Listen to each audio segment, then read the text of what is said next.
मंगलमूर्ति मोरया। देवतुल्य भाइयों, माँ शक्ति।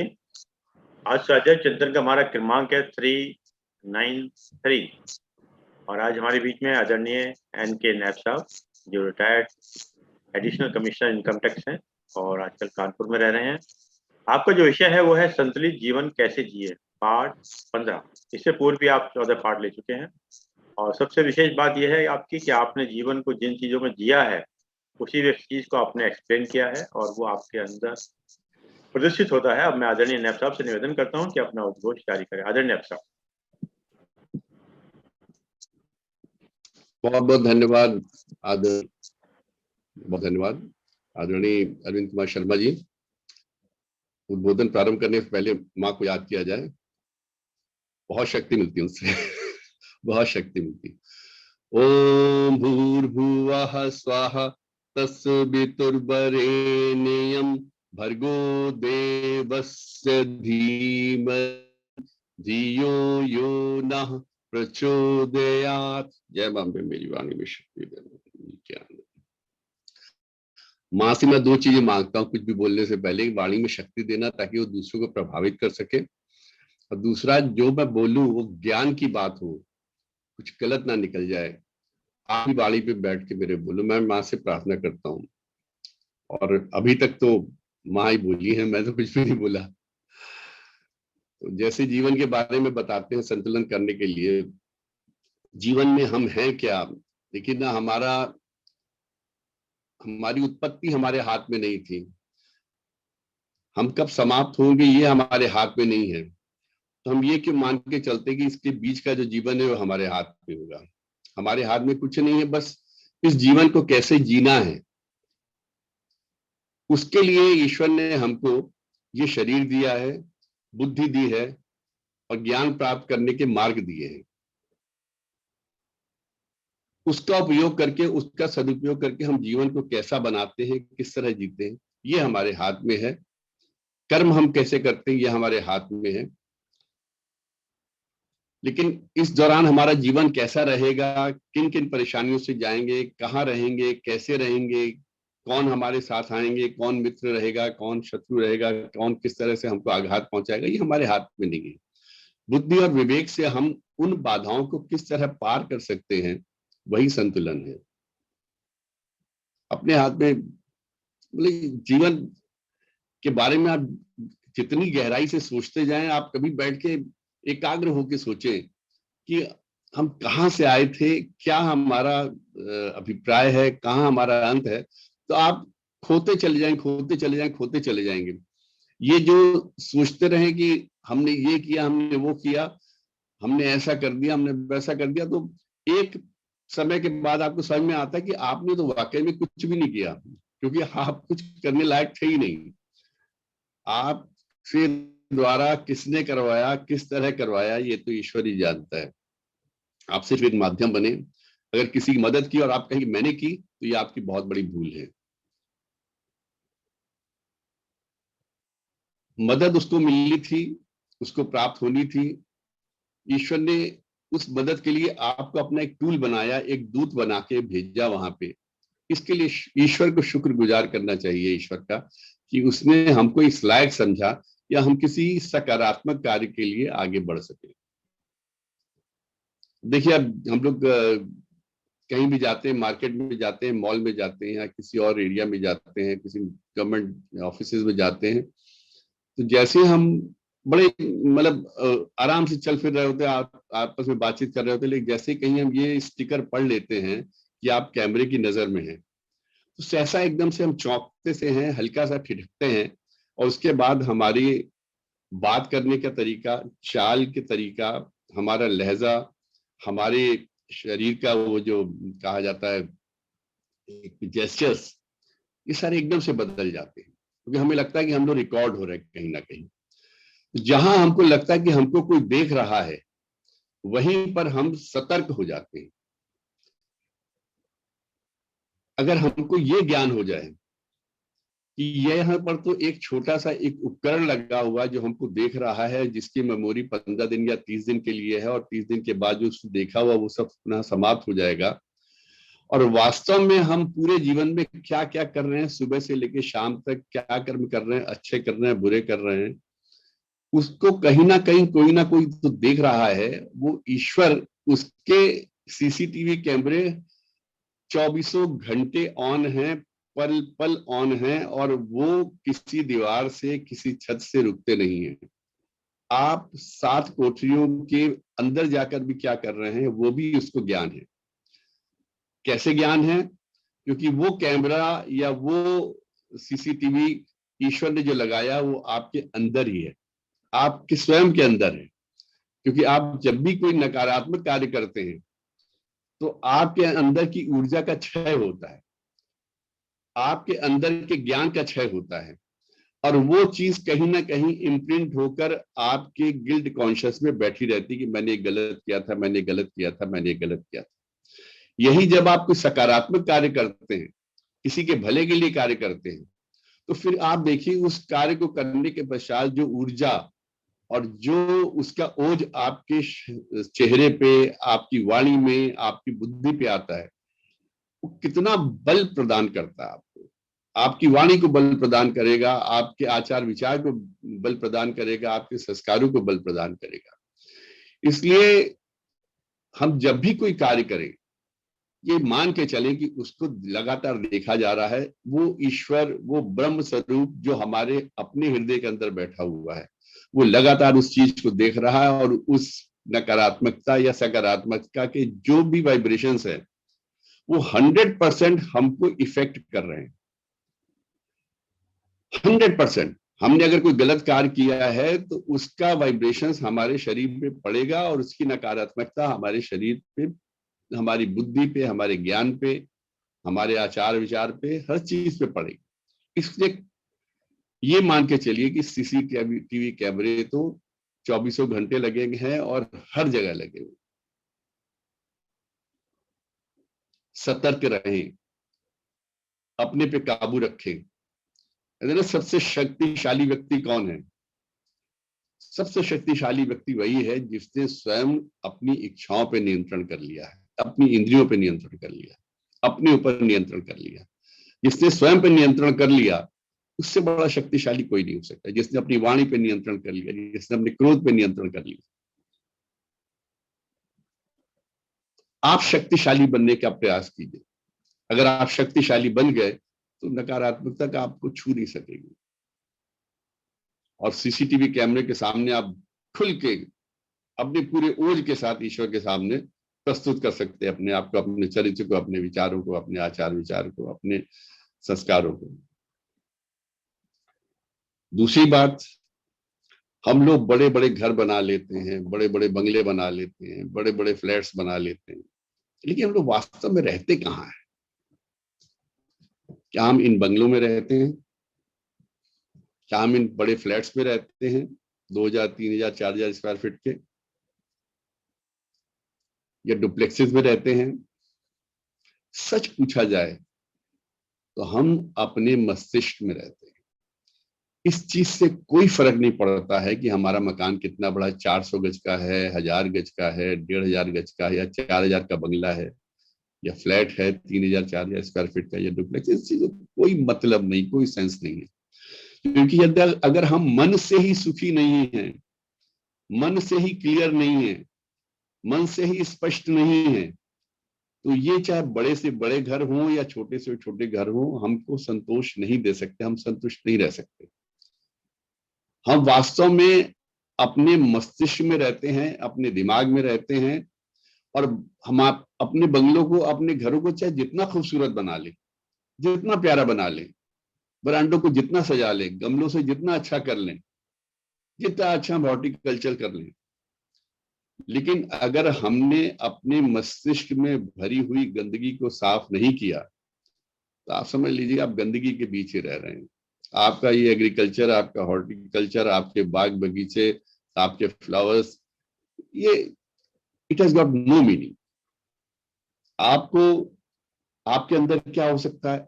खेद हो सकता है, रिग्रेट्स हो सकती है, एक्सपेक्टेशंस हो सकती है, सीक्रेट्स हो सकते हैं, वरीज हो सकती है, कंपेरिजन करना दूसरों से साथ, कॉम्प्लेक्सेस, हीन भावना आपके अंदर भरी हो सकती है, दुर्भावना दूसरे के प्रति हो सकती है। आप अपने मकान को तो साफ कर लेंगे, झाड़ू लगवा लेंगे, कोई आएगा चौकीदार से या स्वीपर से आप सफाई करवा लेंगे, या घर वाले मिलकर अच्छे से सफाई कर लेंगे, सब कुछ कर लेंगे। ये दिमाग की सफाई कौन करेगा? और वहां पर दिमाग इतना बड़ा है, हम लोग का मन इतना बड़ा है, मस्तिष्क इतना बड़ा है कि वो किसी स्क्वायर फीट में लिमिटेड नहीं है। आप जितनी गंदगी चाहे उसमें भर लीजिए, जितनी आप नकारात्मकता चाहे उसमें भर लीजिए। इस नकारात्मकता को साफ सिर्फ आपको ही करना है। वहां की सफाई के लिए ना कोई स्वीपर आने वाला है, ना कोई घर वाला आने वाला है। गुरु भी आपको गाइड कर सकता है, आपको रास्ते बता सकता है, लेकिन करना तो आपको ही है। जिस गंदे दिमाग में या जिस नकारात्मकता के से भरे हुए दिमाग में या जिस डर से या परेशानियों के दिमाग में आप रह रहे हैं, जिसने आपके जीवन को नरक बना रखा है, उसकी सफाई तो आपको करनी है। तो इसलिए घर की सफाई से पहले मन की सफाई करिए, हृदय की सफाई करिए, अपने दिमाग में आने वाले इन कॉम्प्लेक्सेस को समाप्त करिए। तो कहते हैं ना सब जिंदगी बेकार है, क्या है, बिल्कुल कितनी बड़ी चीज है ये जिंदगी, ये जीवन कितना बड़ा है, बड़ा उपहार दिया ईश्वर ने आपको, कितना बड़ा उपहार दिया है। अगर आप शरीर के एक एक अंग के बारे में सोचें, कितना बड़ा काम करता है। आंखें देखती हैं, दिमाग सोचते, हम लोग सुनते हैं, हाथों से काम करते हैं, पैरों से चलते हैं।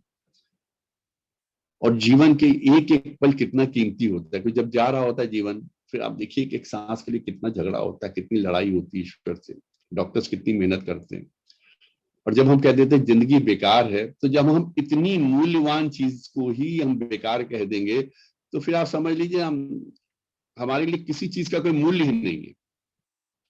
हमारे लिए जीवन की हर चीज बेकार है। जब जीवन को ही बेकार कर दिया, तो मूल्यवान से मूल्यवान चीजें, बड़े से बड़े ज्ञान की चीजें भी बेकार हो गई। इसलिए पहले जीवन को अपना, जो हम ईश्वर ने हमको दिया है, इसके मूल्य को समझें, इसको महत्व दें, स्वयं को महत्व दें,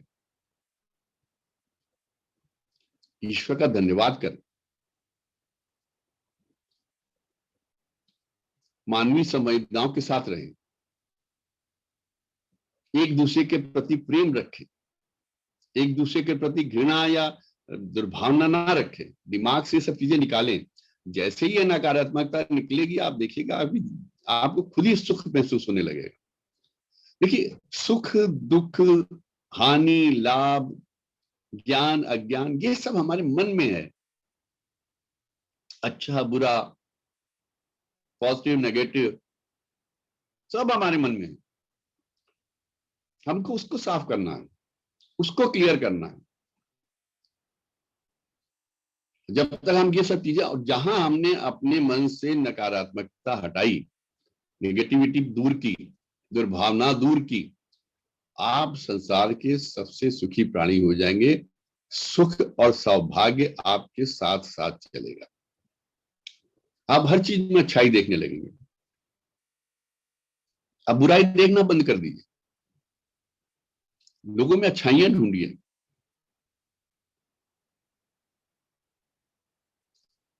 हर आदमी में अच्छाइयां होती हैं, लेकिन हमारी आदतें ऐसी हैं कि हम सिवाय बुराई के कुछ देखते नहीं।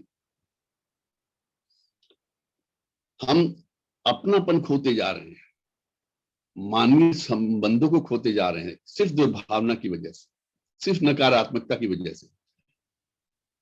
हम इतने भौतिकतावादी हो गए हैं कि हमको शरीर के सुख के अलावा और किसी सुख का पता ही नहीं चलता। देखिए, ये जो बाहर का एयर कंडीशनर है, ये हमारे शरीर को ठंडक पहुंचा सकता है, उसकी कूलिंग कर सकता है। लेकिन अगर मन की, हृदय की, दिमाग की कूलिंग करनी है, तो वहां पर तो फिर आपको स्पिरिचुअलिज्म की तरफ जाना पड़ेगा, ईश्वर की तरफ जाना पड़ेगा, कहीं ना कहीं मेडिटेशन करना पड़ेगा। और दिमाग अगर ठंडा नहीं रहा, तो शरीर को आप जितना भी ठंडा रखिए, वो विचलित रहेगा, परेशान रहेगा, तड़पता रहेगा। ये नहीं हुआ, वो नहीं हुआ, ऐसा नहीं हुआ, वैसा नहीं हुआ। तो आप भौतिकतावादी से हटें। हमारा शरीर है, भौतिक है, दैहिक मतलब हमको सब चीजें, इंद्रियां हैं, सब चीजें हमको बैलेंस करके चलनी है। लेकिन भौतिकतावाद की तरफ इतना बढ़ जाएं, आगे बढ़ जाएं कि हम मानवीय संबंधों को समाप्त कर दें, उनको सिर्फ पैसे के लेवल पे जाके तौलने लगे या हानि लाभ पे तौलने लगे। कहते ना, the quickest way to destroy yourself, अपने आप को सबसे ज्यादा समाप्त करने, जल्दी समाप्त करने का तरीका यही है कि आप अपने माँ बाप को कष्ट देना शुरू कर दें। सबसे बड़ा पहला मानवीय संबंध, क्योंकि वो जब आप पैदा हुए थे तो पहला संबंध आपके माँ और बाप से जुड़ा था। हम लोग भौतिकतावाद में इतने ज्यादा बढ़ गए हैं कि हम अपने पिता को सिवाय एटीएम मशीन के कुछ समझते ही नहीं।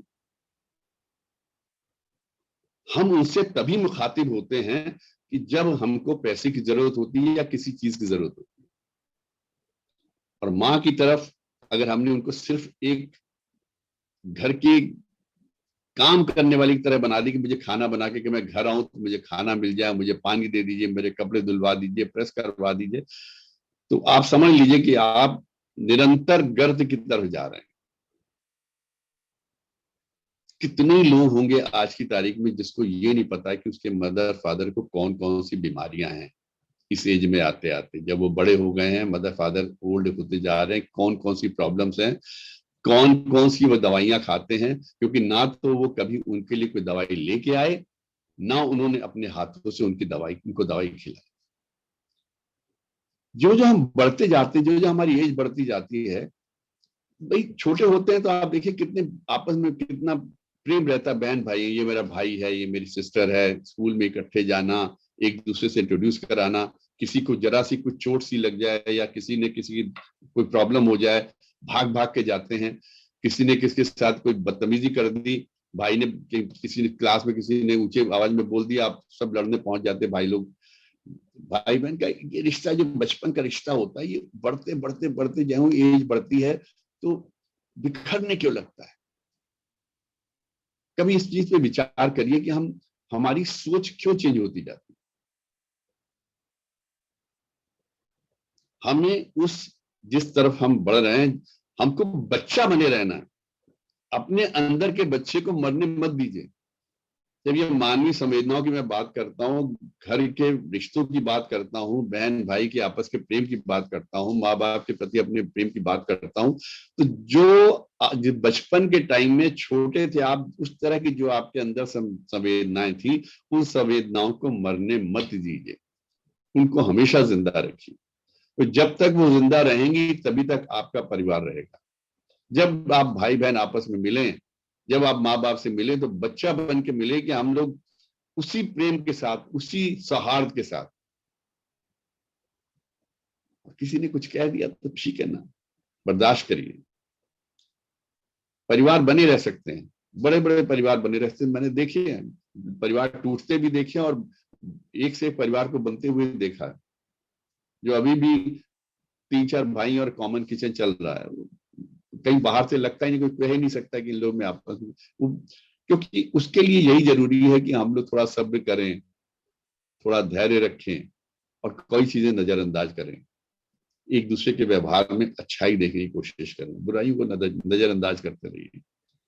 अगर किसी ने कोई गलती की है, उसमें कोई कमी आ रही है, तो उसके साथ बैठ के मिलकर बातचीत करें। आपने देखा कि घर परिवार बड़ा अच्छा चल रहा होता है, सब लड़के की शादी होती है, बहू नई घर में आती है, नई बहू घर आई, सेलिब्रेशन हुए, 1 सेलिब्रेशन, 2 सेलिब्रेशन, 4 सेलिब्रेशन, वो घूमने गए, बच्चे ऐसे लौट के आए, घूम के आए, सडनली घर में बिकरिंग शुरू हो जाती है। बिकरिंग, मैं बहुत कॉमन बात कह रहा हूँ, बहुत कॉमन बात, मतलब जिन चीजों को मैंने होते हुए देखा, मैं उन्हीं चीजों के बारे में डिस्कशन कर रहा हूँ। मैं धीरे धीरे इसी तरफ आना चाह रहा था कि वही भाई बहन जो एक दूसरे के ऊपर जान देने के लिए भी तैयार रहते हैं, शादी के बाद ऐसा क्या हो जाता है कि वही भाई हमको पराया लगने लगता है। उसमें ऐसा कौन सा केमिकल रिएक्शन हो गया या उसने ऐसा कौन सी जड़ी बूटी खा ली कि अब वही हमको खराब लगने लगता, बुराइयां दिखने लगती। कभी सोचिए इसके बारे में, ऐसा क्यों करते हैं? अच्छा, इसको इस तरह लेते हैं, किसी के घर की बेटी आपके घर में बहू बन के आई है ना, उस घर के आचार विचार संस्कार आपके घर के आचार विचार संस्कारों से मेल खाते हैं या नहीं खाते हैं, इस चीज को भी तो जानना चाहिए ना। ज्यादातर घरों में ये होता है कि उस घर के आचार विचार संस्कार जिसमें वो पली बड़ी है अब तक 20-22 साल की, जिसमें उसकी अपब्रिंगिंग हुई है, वो हमारे जिस घर में आई है उससे बिल्कुल मेल नहीं खाती। उसकी सोच, उसका बात करने का लहजा, उसके थॉट प्रोसेस वही रहता है जो उसने अपने घर में सीखी। और जब वो हमारे घर में आते हैं, हम चाहते हैं 24 घंटे के अंदर कुछ ऐसा केमिकल रिएक्शन हो जाए कि इस घर की एक एक चीज के हिसाब से अपने आप को ढाल ले। हम आपको ही आज यूपी में रहते हैं, आप हिंदी बोलते हैं, थोड़ी अंग्रेजी समझ लेते हैं, हम आपको चेन्नई में छोड़ आए किसी एक ऐसे विलेज में जहां पर ना कोई हिंदी समझता हो ना कोई अंग्रेजी समझता हो, क्या आप अपने आप को कंफर्टेबल समझेंगे वहां पर? क्योंकि एकदम अलग सा माहौल होता है। और वो भी लड़की भी बड़ी एप्रीहेंसिव होती है, क्योंकि उसको भी नए लोग मिलते हैं, नए चेहरे देखने हैं। अभी तक जिनको भाई बहन कहती आई अपने घर में जिनको मम्मी पापा कहती आई, सडनली रिश्ते वही रहते हैं, मम्मी भी आ गई, पापा भी यहाँ पे हैं, भाई भी है, बहन भी है, लेकिन चेहरे डिफर हो जाते हैं और उन लोग की सोच भी डिफर होती है। आचार विचार तो सोचिए, छोड़िए, कई बार तो हम लोग के इष्ट वो भी अलग अलग होते हैं। हम लड़की जिस घर से आई, हो सकता है वो लोग वैष्णो देवी को बहुत मानते हो, हर साल वहां जाते हो, और जिस घर में गए वो हर हर महादेव को मानते हो, ईश्वर शिव की शक्ति में विश्वास करते हो, वो ज्योतिर्लिंग की तरफ यात्रा करते हो, केदारनाथ रोज जाते हो। तो एकदम से विचारों का परिवर्तन इतना ज्यादा होता है कि उस जर्क को संभालना, वो संतुलन करना बहुत मुश्किल होता है। उसके लिए उस लड़की को समय दीजिए, उसको ढलने दीजिए, उस नए एटमॉस्फेयर को समझने दीजिए। वो रिश्तों को, उसका इतना कंप्यूटर तेज नहीं होता, सारे रिश्तों को इमीडिएट याद कर ले कि ये बुआ जी हैं, ये फूफा जी थे, ये जीजा जी थे, ये मौसा जी थे, ये चाचा जी थे। वो फिर फोटो देख देख के, एल्बम देख देख के धीरे धीरे चीजों को कंफर्म करती हैं और आगे से उस तरीके से व्यवहार करती हैं। जिस घर से आई हैं वहां से जितनी अगर कोई सकारात्मक चीज है तो उसको हमें भी अपनाना चाहिए। ये बेटा तुम्हारे तो बहुत अच्छी बात है, हम लोगों ने तो अभी जाना ही नहीं।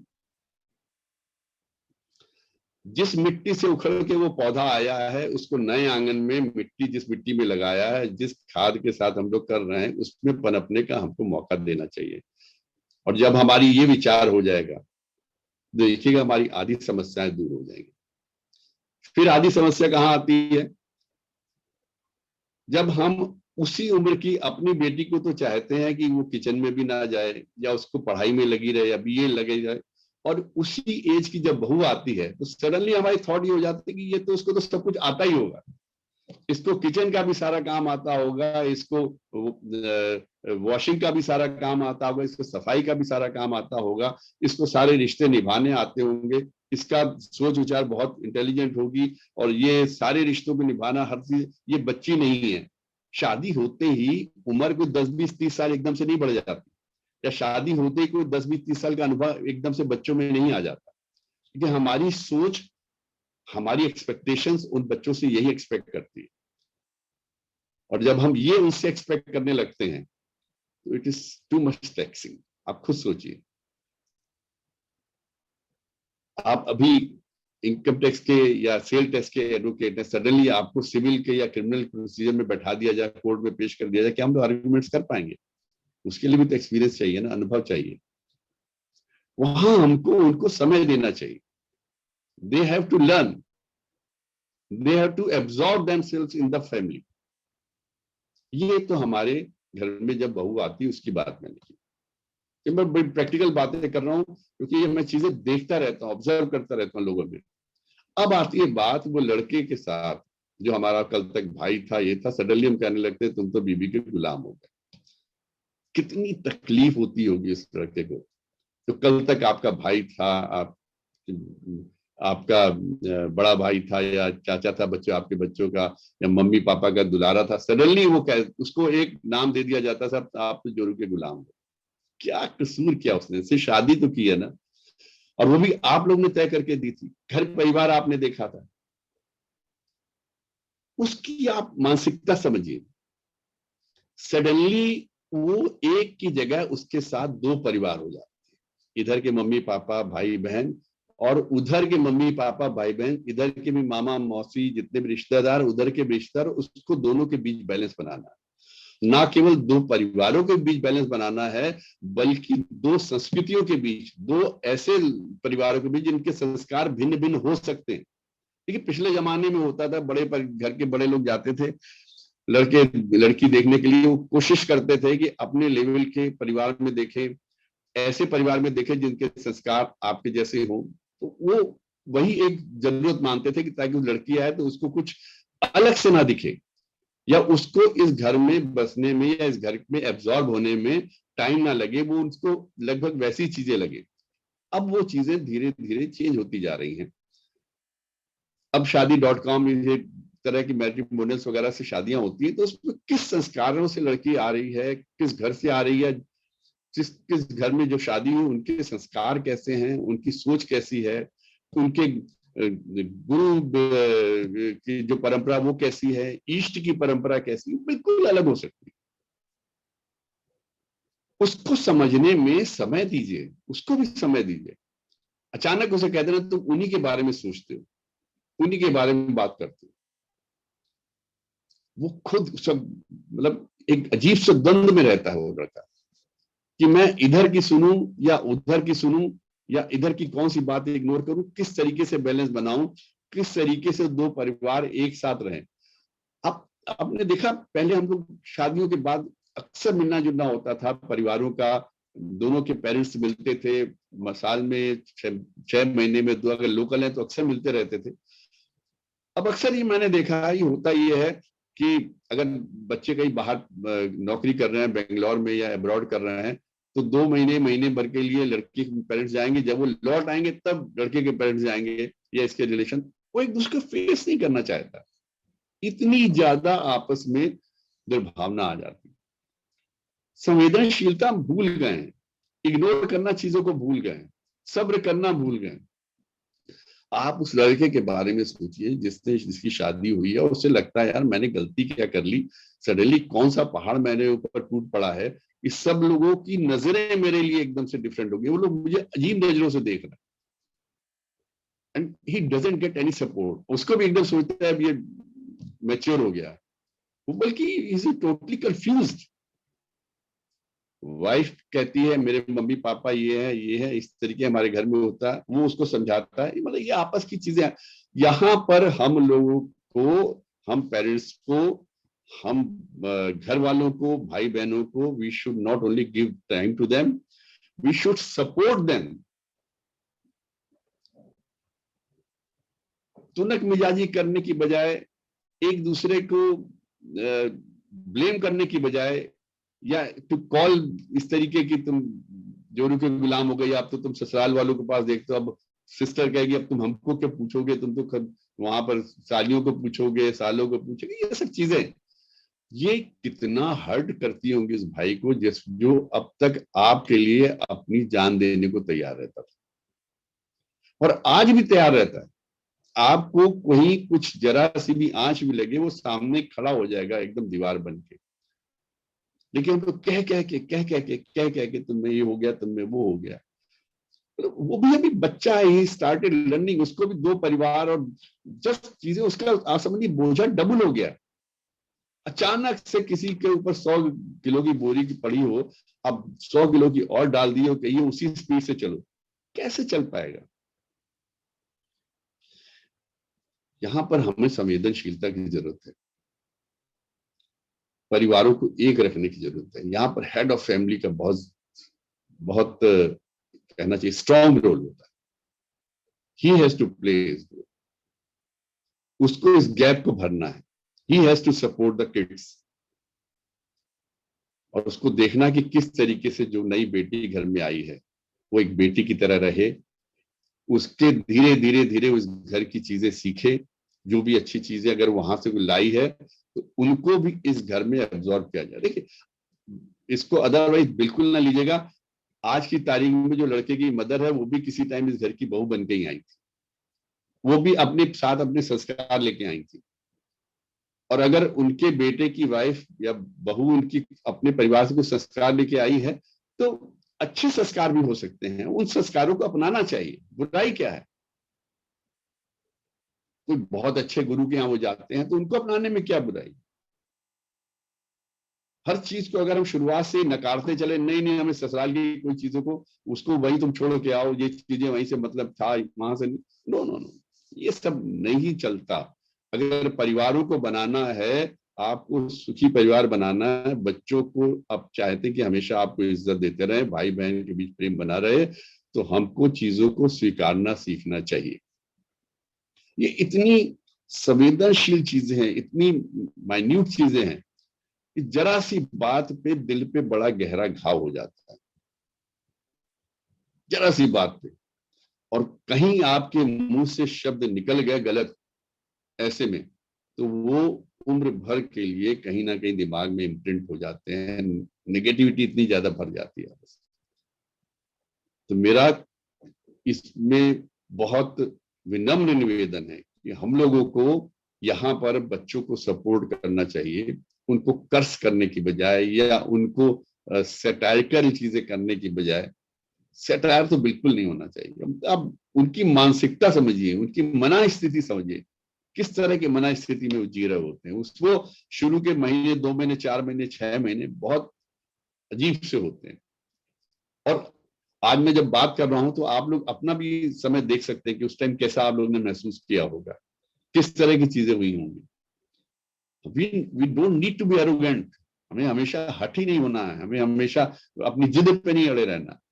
अगर अच्छी चीजें हैं तो उनको स्वीकार करिए और धीरे धीरे धीरे धीरे चीजों को आप अपने फेवर में लाते रहिए। तो परिवार को बनाए रखने के लिए आपको बहुत बहुत त्याग करने पड़ते हैं, बहुत कुछ सहना पड़ता है। सहनशीलता, सहनशीलता के बिना परिवार नहीं चल पाते। किसी ने कुछ बात कह दिया, आपने इमीडिएट उसका जवाब दे दिया, कहां चल पाएगा। सहनशीलता रखिए मन में, सहना सीखिए, बर्दाश्त करना सीखिए, सब्र करना सीखिए, समय दीजिए चीजों को।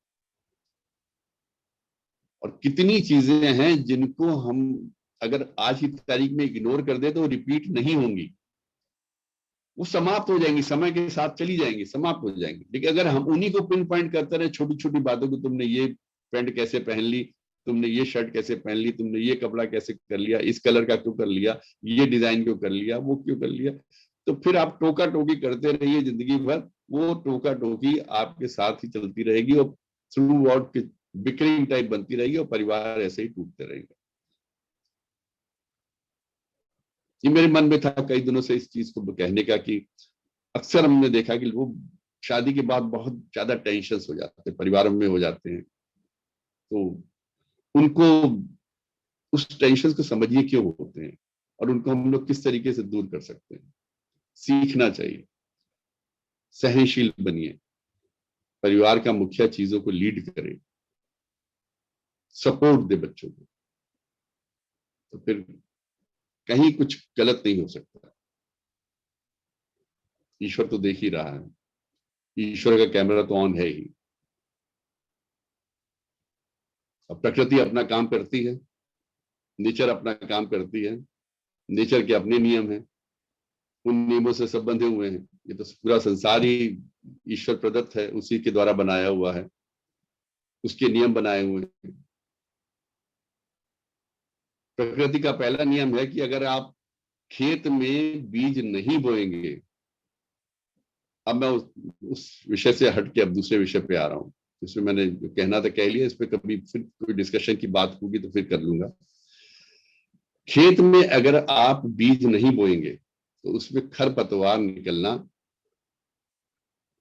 अवश्यंभावी है, होना ही है।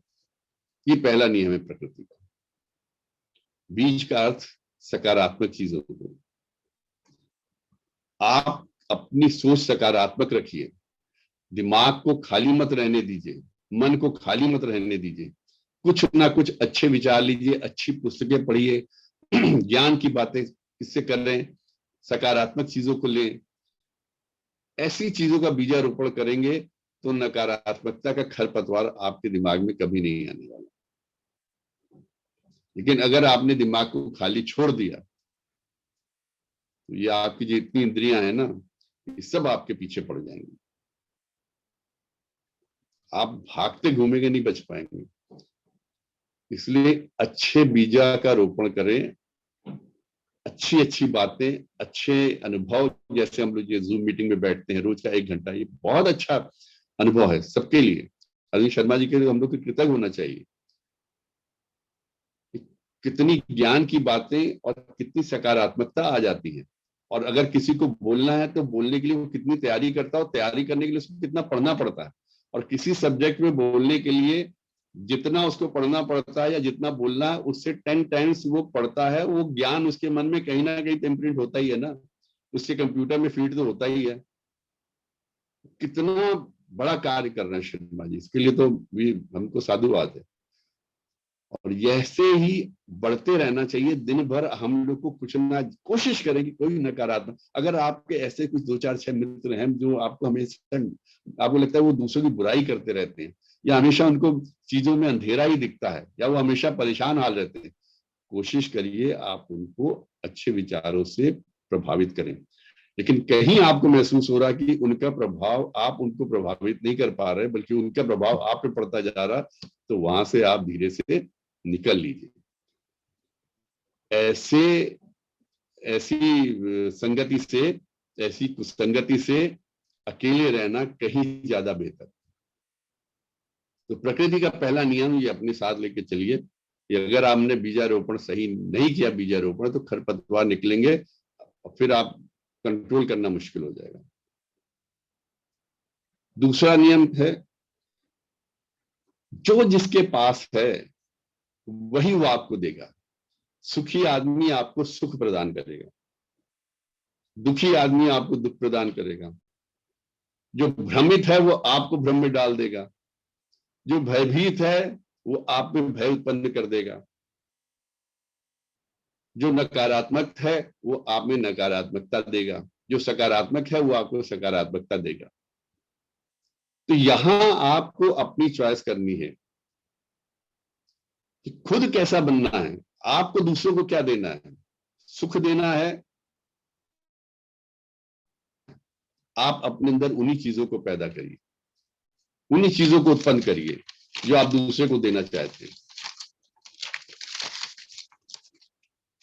और कोशिश करें आप ऐसे ही लोगों की संगति में रहें जिनके पास सकारात्मक चीजें हो, सुख हो, भय ना हो, भ्रम ना हो।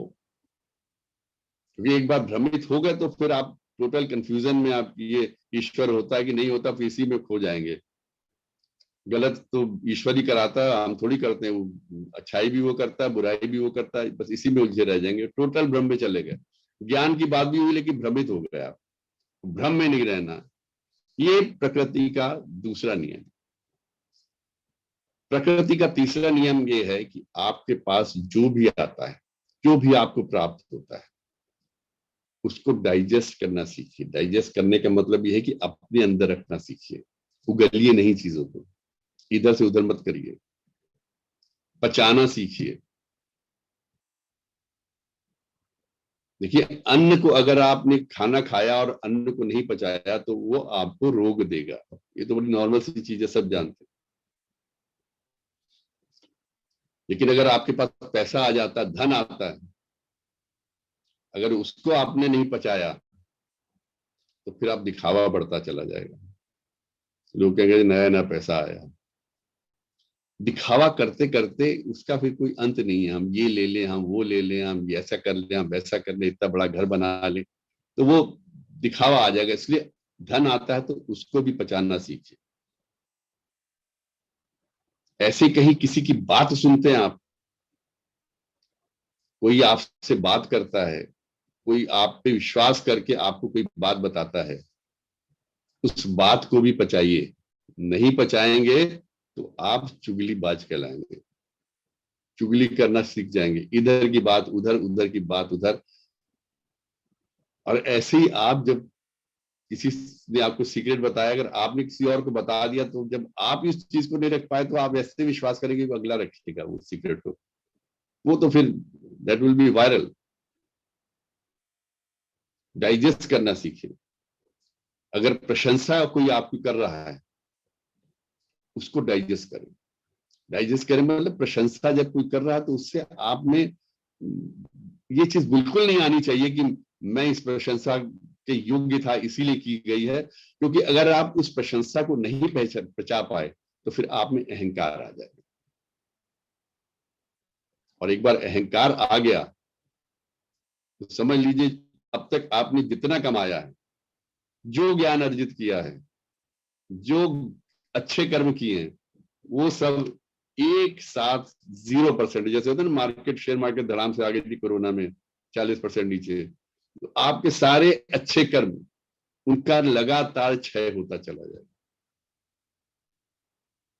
और इसके साथ एक और चीज है, जो आदमी चाहता है कि उसकी सभा में प्रशंसा हो, या जो बात कहता है उसको हमेशा प्रशंसनीय माना जाए और उसके ऊपर अच्छे अच्छे कमेंट्स किए जाएं, जैसे आजकल सोशल मीडिया में बहुत हो गया कि लाइक्स इतने नहीं मिले, इतने लाइक्स होने चाहिए थे, इसको इतना व्यूज नहीं मिला, इतना ये नहीं हुआ। अगर आप हमेशा प्रशंसा ढूंढने के पीछे भागते हैं, प्रशंसा मिले मिले मिले, आपको प्रशंसा मिलनी चाहिए, तो ये प्रशंसा आपकी योग्यता के लिए नहीं है, बल्कि आपकी अयोग्यता का परिचायक है। अगर आप योग्य होंगे तो प्रशंसा तो अपने आप ही मिलेगी। ये अगर मैं अच्छी बात कह रहा हूं तो सभी लोग सुनेंगे और सभी लोग उसकी प्रशंसा करेंगे कि इन्होंने अच्छी बात कही जो दिल को छू गई। लेकिन अगर मैं चाहूं कि नहीं, मैं बात कह रहा हूं और उसकी प्रशंसा होनी चाहिए और उसके बाद इतने लोगों को मेरे फोन आने चाहिए और इतने होना चाहिए, इसका मतलब मेरे अंदर कहीं कॉन्फिडेंस नहीं था, मेरे अंदर अयोग्यता थी, और मैं उस अयोग्यता को छिपाने के लोगों से प्रशंसा प्राप्त करना चाहता हूं, लोग मेरी प्रशंसा करें, लोग प्रशंसा करें। तो प्रशंसा पाने की इच्छा रखना आपकी अयोग्यता का परिचायक है।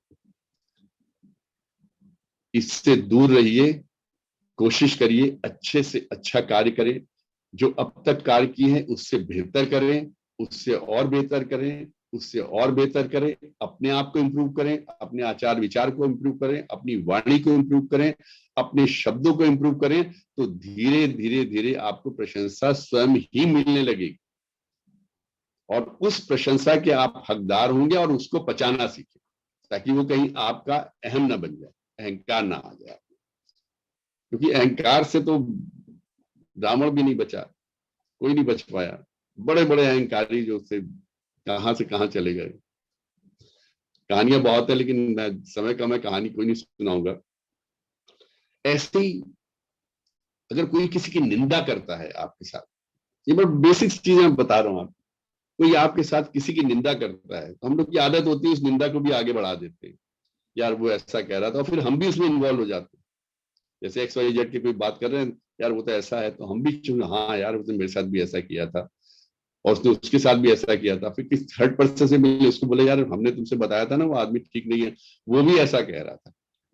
तो जब हम निंदा को नहीं पचा पाते हैं किसी की, या कोई हमारी निंदा कर दे, इट्स नॉट ओनली कि हम किसी की निंदा कर रहे हैं, हमारी अगर कोई निंदा कर दे रहा है हमारे मुंह पे या हमको क्रिटिसाइज कर रहा है, तो उसको हमें डाइजेस्ट करना चाहिए। डाइजेस्ट करके उसको अपने आप में, अगर कोई वाकई में वो गलती है तो उसको इंप्रूव करना चाहिए, उस गलती को हटाना चाहिए। हमें अगर कोई कमी है और कोई बता रहा है तो आप समझ लीजिए कि वो हमको चाहता है कि हम इंप्रूव करें, वो हमको पहले से बेहतर देखना चाहता है। अगर हम गाना गाते हैं और हमारे गाने में अगर कहीं कोई ताल की या सुर की कोई कमी है और कोई हमें बताता है यार तुमने वहां पर इस तरीके से ताल तुम्हारी गड़बड़ थी, यहाँ पर तुम्हारा सुर थोड़ा सा खराब हो गया था, वो चाहता है कि हम इंप्रूव करें क्योंकि हम ठीक ठीक गा लेते हैं। और इसको उनको डाइजेस्ट करना चाहिए, स्वीकार करना चाहिए, स्वयं को इम्प्रूव करना चाहिए। और अगर इसको हम डाइजेस्ट नहीं करेंगे तो ये हमारे में दुश्मनी बढ़ाता है, दुश्मन बना लेते। फिर हम उसको, आदमी को हम टेढ़ी आंखों से देखेंगे, या तो अवॉइड करेंगे, और वो आ जाएगा, सोचेंगे हम इसको दो चार बातें सुना दें। तो अगर कोई आपकी आलोचना करता है, उसका स्वागत करिए और अपने आप को इम्प्रूव करिए। कोई निंदा करता है तो कुछ सुनते कहीं से, आप निंदा उसको डाइजेस्ट कर लीजिए, क्योंकि आप उस पर रिएक्शन देंगे ना, तो रिएक्शन से फिर काउंटर रिएक्शन वो किस लेवल तक जाएगा, उससे फिर आपस में दुश्मनी ही बढ़ेगी। ऐसे ही राज कोई आपको बताता है, जैसे सीक्रेट्स की बात कही थी आपको, उसको भी डाइजेस्ट करिए, क्योंकि आपको बहुत कोई कॉन्फिडेंस के साथ बता रहा है, उसको आपके ऊपर विश्वास है कि आप इस बात को एक बार सुन लेंगे तो अपने पेट में जाएगी, आपके मुंह से नहीं निकलेगी। लेकिन अगर आपने स्वयं अपना कोई राज दूसरों को बता दिया, या किसी दूसरे ने आपको अपना राज बताया और उसको आपने खोल दिया, तो आप खतरे को निमंत्रण दे रहे। ये बड़ी छोटी छोटी चीजें हैं जो हम लोग अपने जीवन में, व्यवहार में महसूस नहीं होता हम लोग कि हम कहाँ कहाँ छोटी छोटी गलतियां कर रहे हैं। बहुत छोटे छोटे नियम हैं। ऐसे जब दुख आता है, देखिए सुख दुख है, इसको आना जाना है ये तो, और सुख दुख की जब परिभाषा में जान पढ़ता हूं तो मुझे बहुत आनंद आता है। सुख क्या है, दुख क्या है? मुझे तो लगता है कि ना सुख है ना दुख है, ये तो चलता हुआ पानी है, नदी का प्रवाह है, चलती हुई हवाएं हैं, चलता हुआ समय है, घटती हुई घटनाएं हैं। जो घटना, जो चीजें हमारे फेवर की हो गई, हमें लगता सुख है। आज हमें मनपसंद की हमारे कोई खाने की चीज मिल गई, सुखी हो गए। मनपसंद की नौकरी मिल गई तो सुखी हो गए। मनपसंद का घर मिल गया तो सुखी हो गए। वो तो घटना थी, हमारे जीवन का एक घटनाक्रम था। और जब हमारे मन की नहीं होती, या जब हमारी इच्छा होती कि हम इस चीज को हमारे होना चाहिए, वो नहीं होता, या हमारे मन का किया हुआ नहीं होता, या हमारी इच्छाओं की पूर्ति नहीं हो पाती, या हमारी सोच के हिसाब से चीजें नहीं होती, हम बड़े दुखी हो जाते। वो दुख हो गया।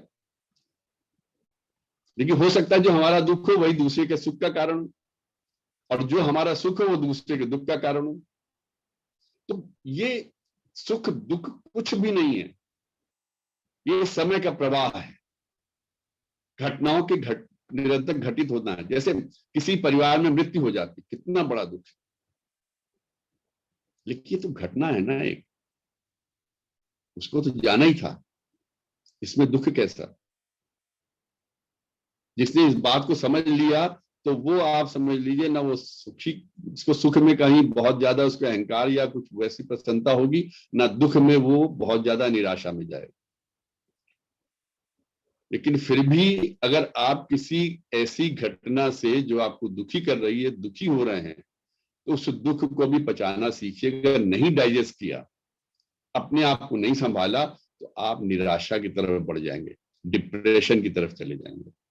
और यहां पर जब इस तरह की स्थिति कोई आए, दुख आए, कष्ट आए, तो मेरी इस परिभाषा को याद कर लीजिएगा कि सुख और दुख कुछ नहीं है, ये सिर्फ चलती हुई हवाएं हैं, होती हुई घटनाएं हैं, हमारे जीवन में निरंतर चलता हुआ समय है। और कुछ नहीं है। जो हमारे फेवर की चीजें हैं वो सुख है, जो हमारे फेवर की चीजें नहीं है वो दुख है। और हर चीज हमारी मर्जी से हो, हर बार हमारे फेवर की हो, ये संभव नहीं है। इतना बड़ा संसार है, ईश्वर ने सिर्फ हमको ही पैदा नहीं किया कि हर चीज मेरे को ही मिले, और लोग भी तो हैं। अब 1.5-2 घंटे का गाने का समय होता है सांस्कृतिक कार्यक्रम में, हम ही क्यों गाते रहे? दूसरे भी तो गाएंगे ना, उनको भी तो समय मिलना चाहिए। और वो हमसे ज्यादा अच्छा गा सकते हैं, बहुत अच्छा गाते हैं। उनके गाने को सुन के हम दुखी हो जाएं, या हम ये गाना गाना चाहते थे, उन्होंने गा दिया, उसके लिए हम दुखी हो जाएं? ये सब प्रवाह है जीवन का, घटनाएं। हमको, हमने तो बड़ा एक कॉमन सा एग्जाम्पल दिया, मृत्यु का भी ले ली, जवान बेटे की मौत हो जाती है, क्या कर सकते हैं? हमारे परिवार में हुआ, क्या कर सकते हैं? हमने दुखी रहे, बहुत समय तक दुखी रहे, लेकिन एक ये ऐसा घाव था जिसका रिपेयर नहीं है, क्योंकि ये सत्य है, एक तथ्य है जिसको स्वीकार करना है। जहां पर आपका बस नहीं चलता उसको स्वीकार कर लीजिए, और स्वीकार करके ईश्वर की इच्छा मानते हुए, उसका प्रसाद मानते हुए स्वीकार कर ली, उसी से आपका मन संयमित हो सकता है। वरना निराशा और डिप्रेशन ये तो हमेशा मुंह बाए खड़े रहते हैं, इंतजार करते रहते हैं कि आप हमारे ग्रिप में आइए, बस एक कदम है। जैसे वो चूहे के लिए लगता है ना, हम लोग उसके बिछाते जाल, वो रोटी को देख के अंदर आए, बस उसको दबोच लिया। डिप्रेशन में एक बार गए तो फिर निकलना बड़ा मुश्किल होता है। तो इसलिए इस चीजों को डाइजेस्ट करना सीखिए। सुख को भी डाइजेस्ट करिए।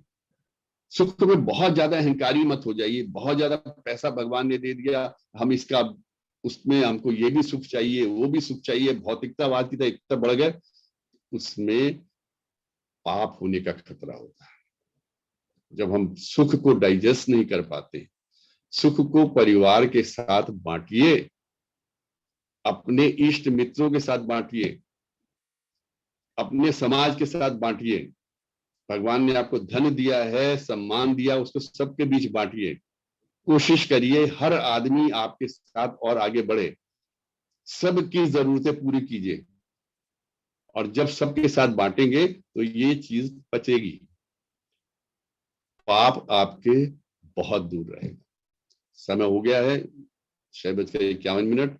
मैं आज अपनी वाणी को यही विराम देता हूं। मैंने आज बहुत सेंसिटिव इश्यू छुआ है, मुझे लगता है मैं उसको ठीक से डील कर पाया, नहीं कर पाया, ये आप बताएंगे, लेकिन मैंने कोशिश की कि क्योंकि मेरे के जो महसूस होता है बच्चों को देख के, उस चीज को मैंने आज कहा, और बड़े दिन से मेरा मन था इस विषय पे बोलने का। आपका बहुत बहुत धन्यवाद। धन्यवाद आदरणीय NK साहब। आज आपने संतुलित जीवन कैसे जिए पार्ट 15 लिए। हमारे परिवार में रामचरितमानस चलती है 24 घंटे की, आपकी रामचरितमानस 15 घंटे की तो अब हो ही गई है। तेज भाग भी अब आगे चलेगा। अब मैं सभी लोगों को अनम्यूट कर देता हूँ, और जिस किसी को कोई इस संबंध में कोई जिज्ञासा है तो आदरणीय नैब साहब से पूछ सकते हैं। पर आपने एक नैब साहब की बातों को आप दिल पे ले गए आज। आपने बाह्य रूप से भी देख रहे हो और मन की आंखों से भी देख रहे हो, इसलिए मैं आपको दो दो जगह नजर आ रहा। नैब साहब, जी सर। ये जीवन में 3 चीजें हैं, 3 संयोग जो है जीवन है। आपने तन के तल पे बता दिया, मन के तल पे बताया, आत्मा के तल पे जीवन सुखी कैसे जिया जाए। सब ये जब अभी तन और छुआ, जब अभी ये पहलू छुआ। मैं बड़ी एक सिंपल सी बात बता देता हूँ। जब तन को आपने सकारात्मक कर दिया, पाप में नहीं धकेला, मन को आपने सकारात्मकता भर दी, तो आत्मा तो सर अपने आप ही सकारात्मक हो जाएगी। मन फिर आत्मा के लिए, वो आपने आत्मा को साफ करने का रास्ता ही खोल दिया सर। रास्ते तो इसी तरह से जाएंगे ना। पहला रास्ता, तन को साफ रखिए, पाप से दूर रखिए, इंद्रियों पे कंट्रोल करिए, शक्तिशाली बनिए। उसके बाद आपके विचार, आचार विचार वो सब संस्कारी हो, वो अच्छे हो। जब ये हो गए तो फिर आत्मा इन्हीं के बीच तो बसती है। मन की निर्मलता जो है वही आत्मा का आनंदित करेगी सर। तन की या मन की निर्मलता ही आपकी आत्मा को शुद्ध रखेगी। वो कर। ईश्वर का स्वरूप है सर, आत्मा तो, बस, उसमें तो कोई दो राय नहीं है। बिल्कुल आप सब ठीक है। जी सर। तो मैं अक्सर जब कहता हूँ कि आपके अंदर तीनों क्वालिटी हैं, कीन ऑब्जर्वर, कीन लिसनर, कीन थिंकर, इसका मतलब आप जीवन को बड़े बारीकी से ऑब्जर्व करते हैं और देखते हैं, समझते हैं, फिर बोलते हैं। ये वास्तव में जीवन का अनुभव है, और वास्तव में जीवन को एक एंजॉयमेंट का तरीका भी है। और आपने जो प्रशंसा पर कहा, वो गुरुदेव का भी एक थॉट है कि आप अच्छा कार्य करेंगे तो लोग आपकी प्रशंसा करेंगे, परंतु आप प्रशंसा पाने के लिए कार्य मत कीजिएगा। अच्छा करेंगे, डेफिनेटली करेंगे, पर आपका ऑब्जेक्ट ये नहीं होना चाहिए कि प्रशंसा आपको मिले। एक नेताजी थे, बड़ा हल्का सा मुझे वो है कि वो गए तो भाई जगह स्वच्छता अभियान चल रहा था अपना, तो स्वच्छता अभियान के अंदर उन्होंने फटाफट वो बुलाया कि लाइएगा। तो अगले दिन जब उन्होंने देखा तो बोले फोटो देखें, तो मालूम पड़ा कि झाड़ू ऊपर थे और सीख नीचे थी। तो कभी कभी आदमी जब प्रशंसा पाने के लिए देखता है तो कभी कभी भूल जाता है, कई बार तो उसको लगता है कि फटाफट पेपर में देखो क्या निकला है। जी चलिए, सब किसी और की जिज्ञासा हो तो पूछ सकते हैं आदरणीय साहब से। तो आज का उद्बोधन नैब साहब का सदा की तरह बहुत अच्छा था, और वास्तव में मैं तो एक्चुअली ऑन द वे था और मैं घर आने के बाद जब आपने उसको स्विच ओवर किया है 6:30 के करीब, तो मैं बाहर ही बैठा रहा। मैंने यार ये यहाँ से उठ के अंदर जाना है, मुझे वो मोबाइल हटाना पड़ेगा क्योंकि वो गाड़ी से कनेक्ट रहता है ना, मैंने कहीं बीच में मिस ना कर दूं उसके। तब मैंने थोड़ा सा वो किया, उसके बाद फिर मैं वास्तव में सदा की तरह सर आपने जो बताया वो बहुत ही सुंदर रहा। और ये जो अच्छा व्यक्तित्व है ये सर संस्कारों से ही आता है, और हमारा घर जो है वही संस्कार की पाठशाला है, और वहीं से संस्कार की शुरुआत हमारे घर परिवार से होती है। और ये हमारे जो संस्कार हैं इनका तो नरिशिंग करना बहुत जरूरी है। जैसा कि आपने कहा, हमारे यहाँ देव ऋषि जी बैठे हुए हैं। देव ऋषि जी जितना पेड़ पौधों की नरिशिंग करते हैं उसलिए उतना ही उनका आनंद लेते हैं। इसी तरह हम भी यदि अपने, आपने सर वो बताया था ना एक बार, कहाँ आप अहमदाबाद गए थे या कहाँ कानपुर गए थे, वो एक बच्चे की नरिशिंग हुई थी, वो क्रिकेट वाले की, आपके कमिश्नर साहब मिले थे, और वो आज तक आपको आपके मैं उस जहन बच्चे में की है। चेहरा आज तक नहीं बिल्कुल पता नहीं कितना 40-50 साल का हो गया, जी लेकिन जी बच्चे जी का जी चेहरा मेरे दिमाग में जी। वो तो सिखा गया, बहुत कुछ सिखा गया ये मुझे। सर वास्तव में, और नहीं उसके बाद मैं भी बहुत सीखा। मैं भी देखता हूँ क्योंकि हम जिन चीजों को अवॉइड करते हैं या फिर जिनके ऊपर अपना रिएक्शन नहीं कर जाते हैं, ये सब चीजें रिएक्शन मांगती है, रिएक्शन प्लस एडॉप्शन दोनों चीजें मांगती हैं, और हमें ये इनकी ग्रूमिंग करानी चाहिए क्योंकि संस्कार व्यक्ति को महान बनाते हैं। और वास्तव में ये संस्कार ही होते हैं। यदि आप गलत करने से आपको एक बार, यदि आपके संस्कार अच्छे हैं तो आप कोई भी गलत काम करना चाहेंगे उससे पूर्व वो आपको एक बार घंटी जरूर बजाएंगे, तू गलत कर रहा है। Very true, very true. सचेत, आपको सचेत करेंगे, क्योंकि संस्कार और संस्कृति यही बेसिक मतलब मींस हार्डवेयर में हमारे ये है। हाँ, सॉफ्टवेयर में कई बार जो ये क्या कहते हैं वो आ जाता है वायरस, वो हमको एडल्ट्रेटेड कर देता है, लेकिन अच्छी आदतों को हमें जीवन में बार बार याद भी करते रहना चाहिए, उतारना चाहिए। बड़ों का अभिवादन और करना और थैंक यू और सॉरी कहना बहुत जरूरी है। और बच्चों में यदि हम संस्कार अच्छे कर देंगे तो आप तय मानिए कि वो धीरे धीरे, हो सकता है कभी आपको लगे कि ये बच्चे उद्दंड या फिर पथभ्रष्ट हो रहा है, लेकिन सर यदि आपने शुरू में अच्छी उनके अंदर पौधारोपण बीजारोपण किया हुआ है तो that will pay in total. आपका बहुत बहुत आभार सर, बहुत बहुत बहुत आभार। बाकी जी आपने सही किया। आपको धन्यवाद देने से पहले कहेंगे कि जो आप बच्चों के अंदर कह रहे हैं, आप अगर बड़ा माइक्रो लेवल पे देखिएगा, 0 to 6 की जो एज होती है बड़ी ऐसी एज होती है कि बच्चे को अगर आप जो चीज सिखाएंगे वो एकदम फोटोग्राफिक हो जाएगी, मतलब बिल्कुल। और इस एज को बड़ा संभाल के रखना चाहिए, बड़ा ही उसकी ग्रूमिंग करनी चाहिए, मतलब 0 to 6 के अंदर। और ये चाणक्य ने भी इस चीज को एडमिट किया। एनीवे, चलिए धन्यवाद आदरणीय बागी शर्मा जी, धन्यवाद आदरणीय एनके नायब साहब, आपने समय निकाल कर समय दिया। और जैसा कि 3 बार ओम का उच्चारण किया, तो एक विचार के साथ अपनी बात समाप्त करते हैं। आज का विचार है, आदरणीय काला साहब ने अभी 3 गुणों की या 3 विषय की बात की थी, तो आज हम लोग 3 गुण ले रहे हैं बांसुरी के। बांसुरी में 3 गुण हैं। पहला, बांसुरी में गांठ नहीं है, यानी मन में बदले की भावना मत रखो। बांसुरी में गांठ नहीं है यानी कि मन में बदले की भावना रखो। दूसरा गुण, बिना बजाए बजती नहीं, बिना बजाए बजती नहीं। मानो ये बता रही है कि जब तक आवश्यक नहीं हो ना बोले। बिना बजाए बजती नहीं, जब तक आवश्यक ना हो तो ना बोले। और लास्ट में तीसरा है, जब भी बजती है, जब भी बजती है मधुरी बजती है, जब भी बजती है मधुरी बजती है, अर्थात जब भी बोलो मीठा ही बोलो, जब भी बोलो मीठा ही बोलो। आइए हम 3 बार उनका उच्चारण करते हैं।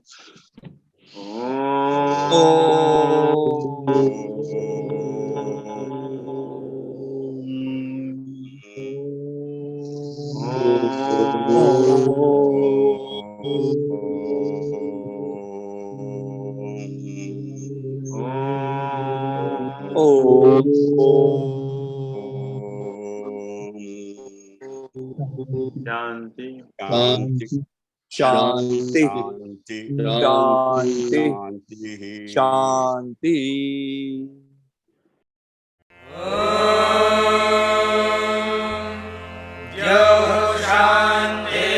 शान्तिरन्तरिक्षं शान्तिः पृथिवी शान्तिरापः शान्तिरोषधयः